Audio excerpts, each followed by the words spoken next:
या अय्युहल्लज़ीना आमनू ला तुब्तिलू सदक़ातिकुम बिल-मन्नि वल-अज़ा सदक़ल्लाहुल अज़ीम।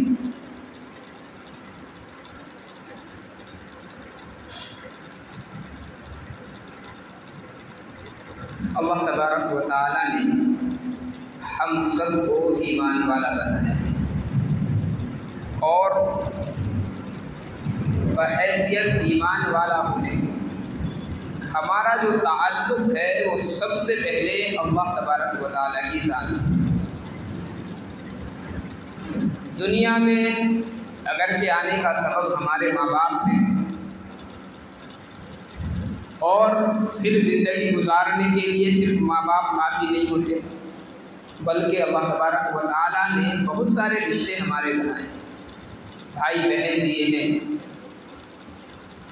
चचा है, ताऊ है, फूफी है, खाला है, बेशुमार रिश्ते अल्लाह तबारक व तआला ने इस दुनिया में हमारे बनाए हैं। नसबी रिश्ते भी हैं और ससुराली रिश्ते भी हैं, लेकिन ताल्लुक़ जो है हमारा सबसे पहले वो अल्लाह की ज़ात से और फिर बहैसियत मुसलमान होने की, ये इंसानियत के एतबार से नहीं, बहैसियत मुसलमान होने की हमारा जिन लोगों से भी वास्ता है फिर दुनिया के अंदर, वो अल्लाह के ताल्लुक़ के बाद सबसे पहला रिश्ता हमारा अल्लाह की ज़ात से है कि अल्लाह ने हमें बनाया है, अल्लाह ने वजूद हमें बख्शा है। हम कुछ नहीं थे, एक गंदा पानी थे, अल्लाह तबारक व तआला ने उस गंदे पानी से इंसान को वजूद दिया। तो सबसे पहला जो ताल्लुक़ है वो अल्लाह की ज़ात से है और फिर अल्लाह के वास्ते से तमाम लोगों से हमारा ताल्लुक़। ये एक बुनियादी चीज़ है जो तमाम मुसलमानों को समझनी भी चाहिए और हमेशा याद रखनी चाहिए। बग़ैर अल्लाह के ताल्लुक़ के हमारा दुनिया में किसी से कोई वास्ता नहीं हो सकता और अगर हम अल्लाह से ताल्लुक़ को मुनक़ता कर दें, अल्लाह के वास्ते को ख़त्म कर दें और अल्लाह के वास्ते को ख़त्म करने के बाद दुनिया से रिश्ते फिर जोड़ें, ये हकीकत है कि हलाकत व बर्बादी के सिवा कोई भी रिश्ता हमें कुछ नहीं दे सकता। अब इसकी थोड़ी सी वजाहत इंशाअल्लाह मैं करूँगा, लेकिन ये एक बुनियादी पॉइंट है हमारा बहैसियत मुसलमान होने कि हमारा सबसे पहला जो रब्त है, सबसे पहला जो ताल्लुक़ है वो अल्लाह की ज़ात से। हाँ, इसके बाद दुनिया भी हमारे रिश्ते शुरू होते हैं। हम माँ बाप से मोहब्बत क्यों करते हैं? इसलिए कि अल्लाह ने फरमाया है कि मोहब्बत करो। हम माँ बाप के हुकूक अदा क्यों कर रहे हैं? इसलिए कि अल्लाह ने फरमाया है कि माँ बाप की नाफरमानी करना हराम है। हम माँ बाप की इताअत करने पर मजबूर हैं, उनका कहना मानने पर मजबूर है, इसलिए कि अल्लाह का हुक्म, इसलिए नहीं सिर्फ कि मुझे माँ बाप ने पैदा कर दिया और दुनिया में आने का मेरे सबब हो गए तो इस वजह से माँ बाप से ताल्लुक़ नहीं। अब आप इस बात को समझिए, अगर हमारा अल्लाह से ताल्लुक़ मुनक़ते होता है और अल्लाह का वास्ता दरमियान से ख़त्म हो जाता है, फिर ये रिश्ते हमारे लिए हलाकत व बर्बादी कैसे बन सकते हैं? माँ बाप है, दुनिया में बहुत सारी चीज़ों का हुक्म करते हैं, जैसे हमारा ताल्लुक़ अल्लाह से है, माँ बाप का ताल्लुक़ भी इब्तिदान अल्लाह से, हमारा ताल्लुक़ अल्लाह से मुनक़ते हो गया, अल्लाह को वास्ता जो हमने बीच में बनाया वो ख़त्म कर दिया और डायरेक्ट हम ताल्लुक़ कर ले माँ बाप से, और हमारे जहन में ये बात आ जाए कि माँ बाप ने हमें पैदा किया है, दुनिया में आने का सबब हमारे माँ बाप बने, हमारी ज़िंदगी हमारे माँ बाप की देन है, हमारा एक एक सांस हमारे माँ बाप का कर्ज है, लिहाजा हर हालत में इनकी इताअत करनी। अब आप अल्लाह का वास्ता दरमियान से ख़त्म कर दें, दरमियान से अल्लाह को निकाल दें, होगा क्या? अब माँ बाप जिस चीज़ का भी हुक्म करें आप हर हालत में उसको मानेंगे, शरीयत के ख़िलाफ़ हो तब भी मानेंगे, शरीयत के मुताबिक हो तब भी मानेंगे, इसलिए कि जो चीज़ है कि अल्लाह ने माँ बाप को सबब बनाया दुनिया में आने का। अब आप ये नहीं देखेंगे कि माँ बाप मुझे सही बात का हुक्म कर रहे हैं या गलत बात का हुक्म कर रहे हैं, मालूम हुआ किसी को कत्ल करने का हुक्म दे दिया, आप नहीं सोचेंगे मुझे क्या करना है, माँ बाप ने कहा मुझे पूरा करना। लेकिन जब ताल्लुक अल्लाह का आता है, जब वास्ता अल्लाह का दरमियान में आता है, तो सबसे पहले हमारे सामने शरीयत होती है। इसीलिए हम जानते हैं कि माँ बाप के हुकूक के ताल्लुक से और इताअत और फर्मा बरदारी के ताल्लुक से बड़ी सराहतन अहादीस हैं, और अल्लाह तबारक व तआला ने आका अलैहिस्सलाम की ज़बानी खुल करके यह ऐलान फरमाया है कि वालिदैन के नाफरमान की बख्शिश नहीं। लेकिन वालिदैन अगर ऐसे हों जो आपको शरीयत के ख़िलाफ़ अमल करने का कहें,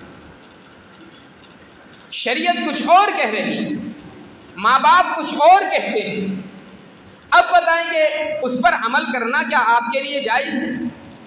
इताअत वाजिब तो बहुत दूर है, बिल्कुल जायज़ ही नहीं कि आप माँ बाप की इताअत करें, इसलिए कि अल्लाह ने एक ज़ाब्ता मुतय्यन फरमा दिया, ला ताअता लिमख़लूक़िन फ़ी मासियतिल ख़ालिक़।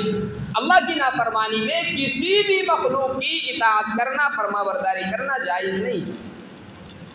अब ये जो चीज़ हमारे जहन में आएगी कि शरीयत के ख़िलाफ़ माँ बाप हमें हुक्म दे रहे हैं लिहाजा नहीं सुनना हमें, ये कहाँ से आई? इसलिए कि हमारा जो रब्त, हमारा जो ताल्लुक़ था वो सबसे पहले अल्लाह की ज़ात से। अल्लाह की ज़ात के बग़ैर हमारे लिए दुनियावी जो रिश्ते हैं बिल्कुल बेहैसियत हैं, बेमाना है, कोई हैसियत इनकी नहीं। अल्लाह के रिश्ते के बग़ैर हम ना तो माँ बाप को पहचान सकते हैं, ना भाई बहन के हुकूक हमें मालूम हो सकते हैं, ना पड़ोसियों के हुकूक हम जान सकते हैं, ना दीगर रिश्तेदारों के हुकूक हम जान सकते हैं। हुस्न अखलाक क्या चीज़ होती हमें मालूम ही नहीं होगा। मुआशरे में ज़िंदगी कैसे गुजारनी है हमें एक कदम की रहनुमाई नहीं मिल सकती अगर अल्लाह से हमारा ताल्लुक़ मुनक़ते होता है। ये जो हमारे दिलों के अंदर जो मोहब्बत पैदा होती है पड़ोसियों के लिए, माँ बाप के लिए, रिश्तेदारों के लिए, ये मोहब्बत सबसे पहले है अल्लाह की ज़ात से, और अल्लाह की ज़ात के वास्ते से फिर ये मोहब्बत दुनिया में तक़सीम होती है।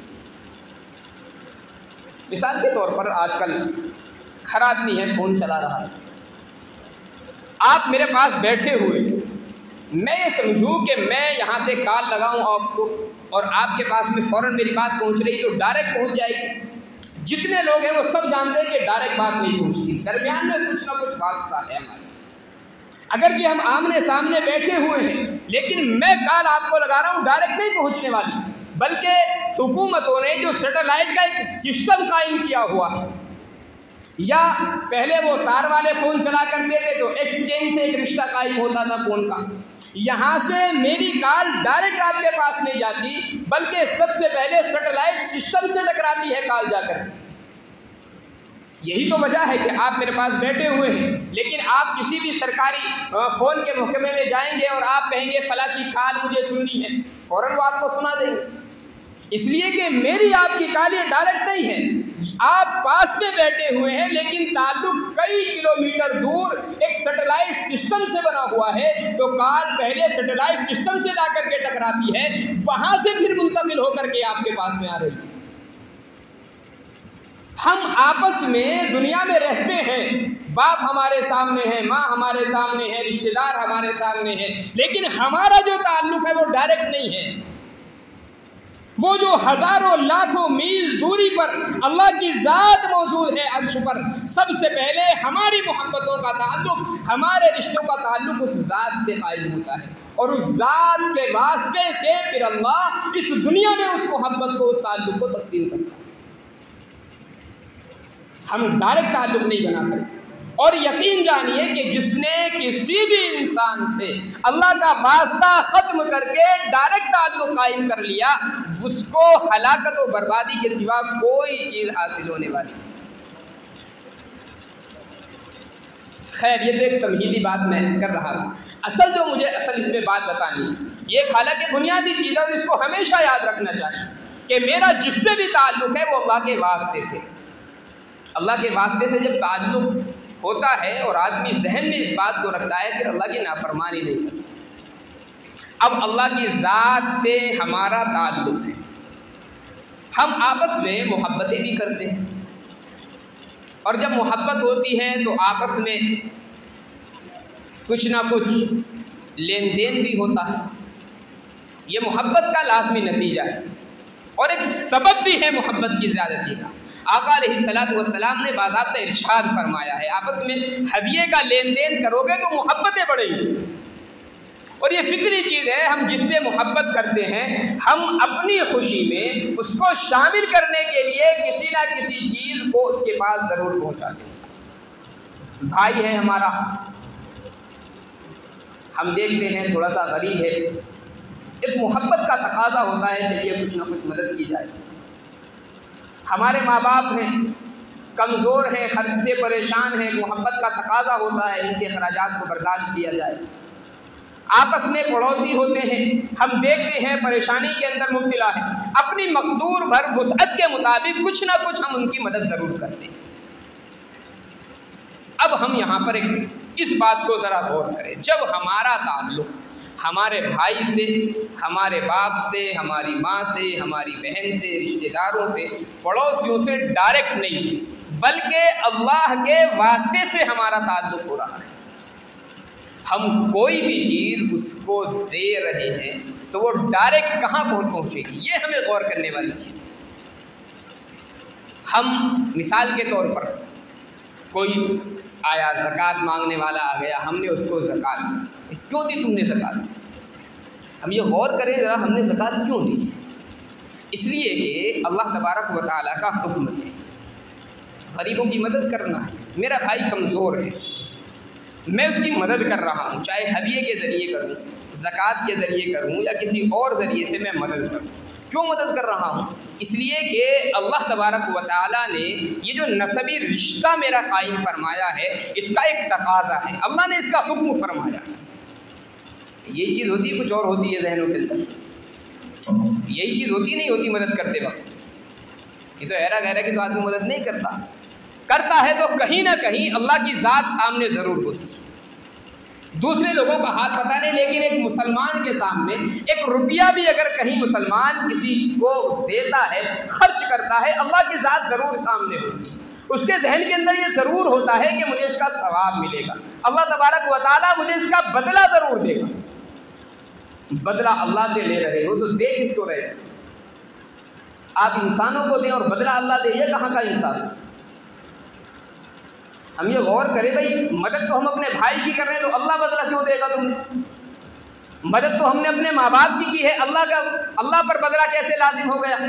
या अल्लाह उसका सवाब क्यों तुम्हें दे? अल्लाह को तो तुमने दिया नहीं। हमने ज़कात किसी गरीब को दी है, अल्लाह क्यों उसका बदला देगा? इसलिए कि बदला अल्लाह इसलिए देता है कि अल्लाह ने इसका हुक्म फरमाया है। भाई पर हम खर्च कर रहे हैं तो इसलिए खर्च कर रहे हैं कि अल्लाह ने भाई पर खर्च करने का हुक्म दिया है। माँ बाप पर हम खर्च कर रहे हैं तो इसलिए कि अल्लाह ने माँ बाप के अखराजात को बर्दाश्त करने का हमें हुक्म दिया है। उलमा यहाँ पर एक बात लिखते हैं कि चूँकि मुसलमानों के जो आमाल हैं, आपसी जो लेन देन है, वो अल्लाह के हुक्म के मुताबिक है, इसलिए बंदा ज़ाहिरन देखने में देता तो अपने भाई को है, लेकिन हकीकतन वो भाई को नहीं दे रहा, बल्कि सबसे पहले जो कुछ भी ये दे रहा है वो जाता है अल्लाह की मिल्कियत में और अल्लाह के वास्ते से फिर अपने भाई को पहुँच रहा है। ये उलमा ने सराहतन लिखा है इस बात। कोई आदमी ज़कात दे रहा है, मिसाल के तौर पर मस्जिद में अब ये काम चल रहा है, आपने कहा जी मेरी तरफ से एक कट्टा सीमेंट का लगा दे, भाई बहुत अच्छी बात है, आपने या सीमेंट आपने ला करके दे दिया तो अल्लाह को क्या दिया आपने? जो आप उम्मीद रखते हो कि अल्लाह मुझे सवाब देगा, भाई क्यों देगा अल्लाह सवाब? आपने अल्लाह को कुछ दिया? हम गौर करें अल्लाह को क्या दिया हमने कि अल्लाह से हम सवाब की उम्मीद रखें? हमने मदरसे में 1000 रुपए की रसीद कटवा ली, किसी बच्चे को कपड़े बना दिए या एक वक्त का खाना हमने खिला दिया, तो अल्लाह को क्या खिलाया तुमने? अल्लाह को कौन से तुमने कपड़े पहनाए? या सीमेंट तुम मस्जिद में लगा रहे हो तो अल्लाह को कौन सा तुमने कुछ दे दिया कि अल्लाह सवाब देगा? अल्लाह सवाब इसलिए देता है, उलमा फरमाते हैं कि अल्लाह की राह में जो भी पैसा खर्च किया जाता है वो सबसे पहले मुंतकिल होता है अल्लाह की मिल्कियत में, वो अल्लाह की मिल्कियत में जाता है। और अल्लाह की मिल्कियत में जाने के बाद फिर वो उसके पास पहुंचता है जिसको हम देते हैं। क्यों? इसलिए कि मैंने जो उसूल शुरू में बयान किया, ये अगर जहन में रहे तो इस बात को समझना आसान होता है कि कोई भी ताल्लुक़ हमारा हो, कोई भी रिश्ता हो, वो अल्लाह की ज़ात से जुड़ा हुआ है। सबसे पहला ताल्लुक़ अल्लाह की ज़ात से, कनेक्शन हमारा अल्लाह की ज़ात से है। जैसे मोबाइल की मैंने मिसाल दी, बात हम सामने बैठे हुए कर रहे हैं, लेकिन ताल्लुक़ बीच में सैटेलाइट सिस्टम का है। उस सैटेलाइट सिस्टम को ख़त्म कर दें आप, फिर इस मोबाइल के ज़रिए आप बात नहीं कर सकते, फिर इस मोबाइल के ज़रिए आपकी गुफ्तगू नहीं हो सकती। तशरीफ है